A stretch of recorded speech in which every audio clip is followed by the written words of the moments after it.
A Night in a Life is a seaman's wife, collection specialist, mom of 3, tsaka nga ng content creator. Basta, lahat na!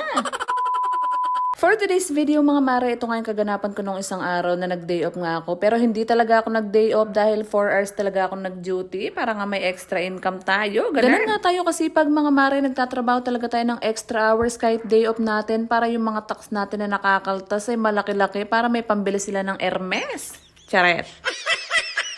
Alam nyo mga mares, mula nga nung nag-call center ako, Diyos ko, gabi na nga ako naliligo dahil hindi ko na talaga makayanan maligo sa umaga dahil gusto ko na lang sa umaga, magpapahinga na nga lang at matutulog. Hindi ko nga alam kung ako lang mga mare, pero simula nga nung nagnanay ako, Diyos ko, sobrang busy ko na talaga, hindi ko na talaga masikaso yung sarili ko noon. Diyos ko, kung nakita nyo lang talaga yung itsura ko ng bagong panganak ako dun sa panganay ko, mukha akong aswang.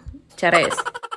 Ngayon na nga lang nakakabawi-bawi sa self mga mare, kaya dapat inaalagaan talaga natin yung sarili natin. Hindi lang pang loob, pati panlabas. Ganun. Grabe, pag nanganganak ka pala mga mare, nasisira talaga yung beauty mo, yung katawan mo. Diyos ko, yung mga panahon ko noon, nagkanda losyang ako, nag-aalaga ng 3 bata. Pero dahil ngayon mga mare, dahil nakakapagtrabaho na ng sarili at kumikita na ng sariling pera, ay Diyos ko, yung mga skincare ko, hindi ko na inaasa sa asawa ko. Nagtatrabaho ka naman sa office mga mare, Diyos ko, marami kang kachika, ka-lunch, mga ganun yung mga kasama mo sa trabaho. Pero dito sa bahay ay mag-isa ka lang talaga. Ito na lang talaga mga mare, at yung lunch ko ay nasasakto naman sa pag-out ni Mister, kaya nga dun nga siya tumatawag, Diyos ko, LDR pa nga. At dahil 4 hours nga lang yung ginuti ko mga mare, nag-out na nga ako dyan mga bandang 2 AM at sakto naman ay nag-out na si Mister para nga mag-usap na nga kami, gano'n. Kalain mo yun mga mare, parang kailan nga lang nung vinlog ko nga nung March, nung hinatid ko nga siya nung paalis siya dito sa Pinas, ay Diyos ko, ngayon pauwi na nga siya, ilang buwan na lang. 3 months na nga lang mga mare at madidiligan na nga yung kumare nyo, nakbaka. Chares.